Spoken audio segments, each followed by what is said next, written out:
क्यों सक्सेसफुल लोगों का बेडरूम रात को एक डिजिटल डेड जोन जैसा दिखता है?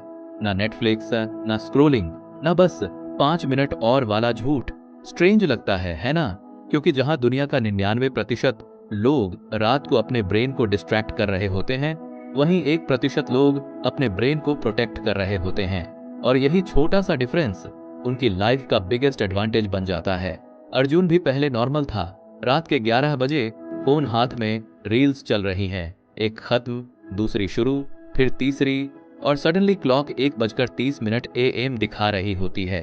सुबह उठता है, टायर्ड, फोकस जीरो, और फिर वही थॉट, यार मैं डिसिप्लिन क्यों नहीं बन पा रहा? लेकिन प्रॉब्लम डिसिप्लिन की नहीं थी, प्रॉब्लम थी नाइट रूटीन की। एक दिन उसने ऑब्जर्व किया, जितनी भी सक्सेसफुल प्रोफाइल्स वो फॉलो करता था, उन सब में एक कॉमन पैटर्न था। They disappear at night, no stories, no late replies, no midnight activity.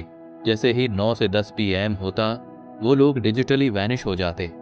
तब अर्जुन को पहली बार समझ आया, ये लोग टाइम नहीं, ब्रेन बचा रहे हैं। फैक्ट नंबर 1, रात को फोन यूज करना सिर्फ टाइम वेस्ट नहीं करता, ये तुम्हारे ब्रेन का सिस्टम डिस्टर्ब करता है। फोन की ब्लू लाइट तुम्हारे मेलाटोनिन को ब्लॉक करती है, यानी वो हार्मोन जो तुम्हें डीप स्लीप देता है। रिजल्ट, तुम सो तो जाते हो, लेकिन नेक्स्ट डे उठते हो मेंटली टायर्ड। फैक्ट नंबर 2, हर रील, हर नोटिफिकेशन, हर स्क्रोल तुम्हारे ब्रेन में डोपामिन स्पाइक्स क्रिएट करता है। अब प्रॉब्लम यह है, जब तुम रात को हाई डोपामाइन कंज्यूम करते हो, तो नेक्स्ट डे नॉर्मल चीजें बोरिंग लगती हैं। स्टडी, वर्क, फोकस सब डल लगने लगता है, और फिर तुम सोचते हो मोटिवेशन नहीं है। रियलिटी, तुम्हारा ब्रेन ओवर स्टिमुलेटेड है। फैक्ट नंबर 3, रात का लास्ट एक आवर तुम्हारा कॉग्निटिव रिसेट टाइम होता है।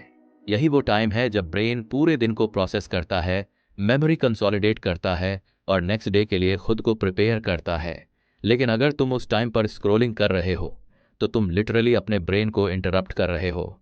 अब अर्जुन ने एक सिंपल रूल अप्लाई किया, 9 PM बराबर फोन ऑन ऑफ।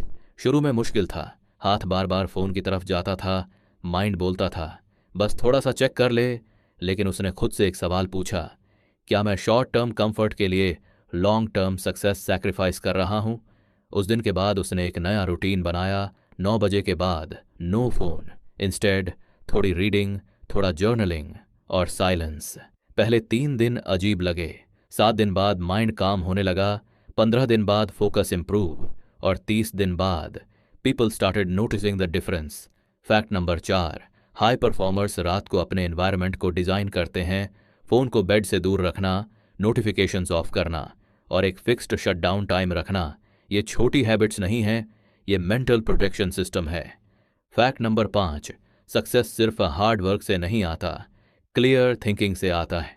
और क्लियर थिंकिंग तब आती है जब तुम्हारा माइंड फ्रैगमेंटेड नहीं होता।